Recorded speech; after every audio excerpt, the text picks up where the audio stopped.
चलिए हम लोग यहाँ पे 1 का 4 हमारा प्रश्न जो है उसे यहाँ पे इस साइड में लिख लेंगे और इसे हम लोग सोल्व करते हैं। ठीक है, तो हमारे पास प्रश्न क्या है, सबसे पहले वो देख लेते हैं। 2x² minus X plus 1y8 equal to 0। ठीक है, तो ये हमारे पास देख सकते हैं प्रश्न में दिया हुआ, हम लोग सिंपली इसको इस साइड कर लेते हैं। तो इसे सॉल्व करने के लिए हम लोग को क्या करना पड़ेगा, सबसे पहले हम लोग ये देख लेते हैं। काफी इजीली इसे भी सॉल्व कर सकते हैं, इसमें बस थोड़ा सा ट्रिक हम लोग को यूज करना पड़ेगा। वो ट्रिक क्या है वो देख लेते हैं। यहाँ पे देख सकते हैं आप लोग को प्रश्न में जिस पार से दिया है क्या है, 2x² minus X plus 1y8 equal to 0 है ना, इस पार से हमारे पास प्रश्न में दिया हुआ। अब यहाँ पे आप लोग को क्या करना है, दोनों साइड यहाँ पे एक तरह से हम लोग गुना कर सकते हैं। कोई भी आप लोग को पता होगा समीकरण या कुछ भी है तो उसमें अगर हम लोग इधर 10 से गुना करते हैं उधर भी 10 से गुना करेंगे तो वो कोई दिक्कत नहीं, वो बिल्कुल हम लोग कर सकते हैं। तो यहाँ पे हम लोग को देखते हैं 1y8 के रूप में, तो इससे अगर हम लोग चाहें तो डायरेक्टली भी सॉल्व कर सकते हैं, बट वो काफी हार्ड होगा। एक तरह से यहाँ पे 10 मतलब में आ जाएगा मान, या फिर आप लोग के पास यहाँ पे कितना आ जाएगा, जैसे 1/4 आ जाएगा, तो इस पार से काफी दिक्कत होगा सॉल्व करने में। ठीक है, तो यहाँ पे उससे बेटर हम लोग क्या करते हैं, इस समीकरण को ही इजी कर देते हैं। इजी करने के लिए क्या करेंगे, हम लोग यहाँ पे लिख सकते हैं दोनों साइड, दोनों तरफ इस तरह से लिखेंगे, दोनों तरफ 8 से गुना करने पर। ठीक है, 8 से गुना करने पर।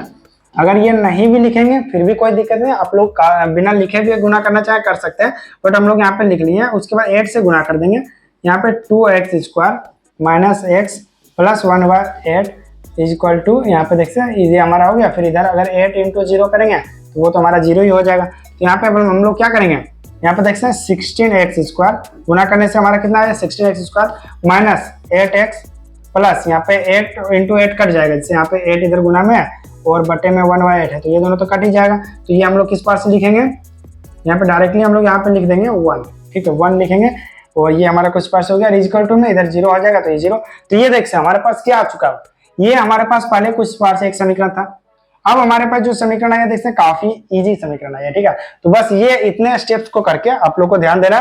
कहीं भी अगर आपको इस पार से कोई प्रश्न आए जिसमें कि मूल ज्ञात करने के लिए बोला जाए, और मूल में क्या होगा आपका प्रश्न में, यहाँ पे अगर मूल ज्ञात करने में अगर आप लोग को बटे में दिया रहा है कुछ, तो आप लोग उसमें सिंपली जो भी संख्या बटे में रहेगा उससे गुना कर देंगे तो आपका आ जाएगा। ठीक है, और इस पार से एक इजी समीकरण आएगा जिससे कि आप लोग काफी आसानी से सॉल्व करके यहाँ पे इसका आंसर ला सकते हैं। अब चलिए हम लोग यहाँ पे देख लेते हैं इसको नेक्स्ट क्या करना। तो हम यहाँ पे देख सकते हैं जो सेम हम लोग जिस पार से अदर प्रश्न सॉल्व किए, जैसे 4 का 3 1 2, जो हमारा 1 का प्रश्न हुआ 1 2 3 जिस बार सॉल्व हुआ, बस वही हमारा आ चुका है। काफी इजीली से सॉल्व कर लेंगे। इसको तरीका क्या होगा, सबसे पहले इसको गुना कर लेंगे इससे, कितना आता है हम लोग को देख लेते हैं। 16 इंटू 1 इक्वल टू कितना होगा, 16 हो गया 16। और यहाँ पे हम लोग को लाना कितना है, -8। तो इसमें हम लोग को 16 को कुछ पार से डिवाइड करना है कि उसे जोड़ने या घटाने से -8x आ जाए। ठीक है, तो क्या हम लोग यहाँ पे 4 इंटू 4 कर सकते हैं, इक्वल टू 16 होता है। क्या हम लोग यहाँ पे 8 इंटू 2 कर सकते हैं, 16 होता है, या फिर 16 इंटू 1 कर सकते हैं। तो इसमें से कौन सा हम लोग करेंगे तो ये हमारा इजी परफेक्ट बैठ जाए, वो आप लोग को ध्यान देना, मतलब इजी हो जाए यहाँ पे और समीकरण अच्छे से बैठ जाए, वो आप लोग को ध्यान देना। ठीक है, आप लोग इसे कमेंट करके बताइए। ये मैं आप लोग पे छोड़ दे रहा हूँ, एक जैसे यहाँ पे अभी छोड़ दे रहा हूँ, मैं अभी सॉल्व करूंगा, बट आप लोग खुद से कोशिश कीजिए, इन तीनों में से आप लोग चूज कीजिए कि कौन सा इजी हमारे लिए। तो आप लोग को एक चीज ध्यान देना, हम लोग को क्या लाना है, -8x। क्या हम लोग 16 में अगर 1 जोड़ेंगे या घटाएंगे तो हमारा आएगा नहीं, 17 या फिर 15 आ जाएगा, वही हमारा 8 and 2 है। अगर 8 में 2 जोड़ेंगे 10 हो जाएगा, 8 में 2 घटाएंगे 6 आ जाएगा, हमारा 8 तो नहीं आ रहा। तो हम लोग को क्या करना है, 4 और 4 का करना है। 4 प्लस 4 क्या होता है, हमारा 8 होता है, और 4 इंटू 4, 4 प्लस 4 8 हो गया, और 4 इंटू 4 हमारा क्या हो गया, 16 हो गया, जो कि आप लोग को लाना भी है। 16 लाना है, देखते हैं यहाँ पे हमारा, यहाँ पे इस पार से यहाँ पे 16 लाना था। तो ये हमारा काफी इजीली हम लोग ने निकालना है कि हम लोग को किससे गुना करना है और यहाँ पे बीच में कौन सा संख्या लिखना है। ठीक है, अब चलिए हम लोग इसको यहाँ पे नेक्स्ट कर लेते हैं। यहाँ पे देखते हैं हमारे पास कुछ पार से आ चुका है। अब यहाँ पे हम लोग क्या करेंगे, 16x² जो हमारा सेम था वही लिख देंगे, माइनस यहाँ पे 4x। अब क्या हमारा अगर प्लस 4x दे देंगे तो यहाँ पे ये हमारा जोड़ने या फिर घटाने पे आ जाएगा 8, नहीं आएगा, क्योंकि प्लस माइनस तो माइनस हो जाएगा, फिर हमारा ये घट जाएगा। ठीक है, तो एक तरह से वो 0 हो जाएगा। इधर थोड़ा इरेज कर लेते हैं। तो हमारा क्या करना पड़ेगा, यहाँ पे प्लस करना पड़ेगा। ठीक है, यहाँ पे हमारा प्लस, यहाँ पे प्लस, सॉरी प्लस बोल रहा हूँ, जो प्लस इसको हम लोग माइनस करेंगे, तो माइनस यहाँ पे क्या हो जाएगा, 4x प्लस 1।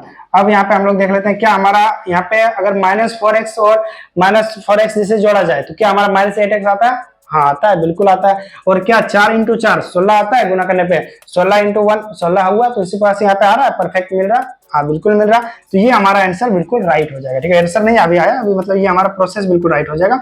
अब हम लोग यहाँ पे नेक्स्ट देख लेते हैं। अब नेक्स्ट क्या है हमारा कॉमन लेने का। कॉमन किस पार्ट से लेते हैं ऑलरेडी मैंने बता रखा, बट फिर भी मैं आप लोग को अगेन बताता हूँ किस पार्ट से आप लोग को कॉमन लेना है। जो संख्या दोनों में मैच कर रहा है, ठीक है, मिल रहा है, वो आप लोग को कॉमन लेना है। तो यहाँ पे हम लोग को क्या करना है, 16 में यहाँ पे देखिए 4 से विभागा लग रहा है, तो मतलब 4 तो हम लोग कॉमन ले सकते हैं। फिर x भी दोनों साइड, तो x भी कॉमन ले सकते हैं। तो हमारे यहाँ क्या बचेगा 4x और माइनस माइनस है, तो यहाँ पे x तो हम लोग कॉमन ले लिए, तो सॉरी यहाँ पे 1 बच जाएगा, ठीक है, क्योंकि 4x तो हम लोग ने कॉमन ले लिया, तो ये हमारा कॉमन आ गया।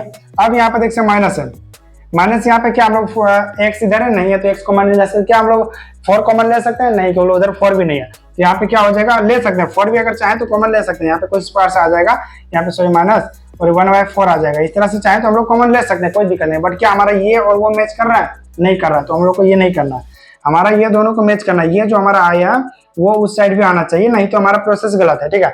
तो हम लोग को क्या करना है, यहाँ पे हम लोग यहाँ पे कॉमन ले सकते हैं, 1 भी कॉमन ले सकते हैं, आप लोग को पता होगा। अगर कुछ नहीं तो हम लोग यहाँ पे क्या कर सकते हैं, -1 कॉमन लेंगे। यहाँ पे हमारे पास बच जाएगा 4x और माइनस प्लस माइनस माइनस हो जाएगा, तो यहाँ पे हमारा 1 बच जाएगा, ठीक है। अब क्या हमारा ये और वो सेम हुआ है, आप लोग देखिए एक बार, वैसे 4 यहाँ पे लिखने का सेम नहीं हुआ, बट 4 वो भी है, ठीक है। आप लोग ये नहीं कहना कि ये 4 सेम नहीं हुआ, आप लोग को ध्यान देना। यहाँ पे 4 इधर भी है, 4 इधर भी है, 4x दोनों साइड है, -1 भी दोनों साइड है, ये हमारा दोनों साइड सेम आ गया। इसका मतलब हमारा जो प्रोसेस अभी तक हम लोगों ने बनाया स्टूडेंट्स, वो बिल्कुल सही है और ये हमारा प्रोसेस बिल्कुल सही जा रहा है। हम लोग साथ साथ जांच भी कर रहे हैं, साथ ही साथ प्रश्न भी सॉल्व कर रहे हैं, काफी इजीली मैं आप लोगों को बता रहा हूँ। और इस प्रोसेस को फॉलो करते हुए आप काफी इजीली कोई भी प्रश्न को इस प्रकार का सॉल्व कर सकते हैं, ठीक है।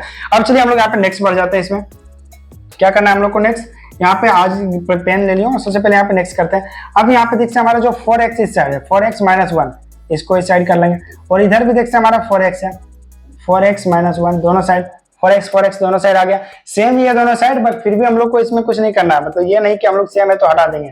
आप लोग को अब यहाँ पे नेक्स्ट प्रोसेस करना है, बीच में एक लाइन लेना है और इधर भी लिखेंगे 4x - 1, इधर भी लिखेंगे 4x - 1, ठीक है। और यहाँ पे अब हम लोग क्या करेंगे, x का मान निकालेंगे, तो हमारा x = हो जाएगा 1/4। ये मैंने कैसे किया आप लोग को कमेंट नहीं करना है, क्योंकि आप लोग को मैंने ऑलरेडी बताया, और ये बार बार मैं नहीं बताऊंगा एक ही चीज, क्योंकि बहुत सारे स्टूडेंट्स को अगर बार बार बताया जाए तो वो अपना खुद से मेहनत नहीं करते हैं। तो इसलिए आप लोग को खुद से, जैसे मैंने ऑलरेडी बताया ना कैसे ये करना है सॉल्व। अब मैं एक स्टेप इसको चाहता तो बढ़ा सकता था, 4x इधर लिखता बराबर में 1 लिखता, उसके बाद x का मान करता, तो बट मैं एक स्टेप यहाँ पे स्किप किया हूँ, क्योंकि बार बार अगर एक ही चीज को बताएंगे तो वो भी अच्छा नहीं है, आप लोग को खुद से भी कुछ सीखना है ना, तो इसीलिए, ठीक है। तो ये हम लोग सबसे पहले इधर हटा देते हैं, और ये हमारे पास कुछ पार्ट से आ चुका। अब लास्ट में हम लोग क्या लिखेंगे, अतः x का मूल, क्या दोनों हमारे पास सेम आ गया तो हम लोग सिर्फ एक बार लिख सकते हैं, नहीं, आप लोग ऐसा नहीं करना। x का मूल यहाँ पे 1/4 एवं, ठीक है, 1/4 है, ये दोनों आप लोग को ध्यान देना है और कुछ पार्ट से लिखना है। तो ये हमारा कुछ पार्ट से देखते आ चुका, जो कि बिल्कुल राइट है। यहाँ पे इसका प्रश्न का देखते यहाँ पे आंसर भी आ चुका, सारा कुछ यहाँ पे मैंने आप लोग को इस पार्ट सॉल्व करना बताया। 1 का 4 है, एक्सरसाइज यहाँ पे 4.2 है, क्लास 10 का एनसीईआरटी में थे। यदि आप लोग प्रश्न समझ आया होगा अच्छे से तो बेशक आप वीडियो को लाइक कीजिएगा, चैनल पर नए हो चैनल को सब्सक्राइब कीजिएगा, जिससे कि मैं जैसे और भी वीडियोस लाऊं उसका नोटिफिकेशन चला जाए आप तक सबसे पहले, ठीक है।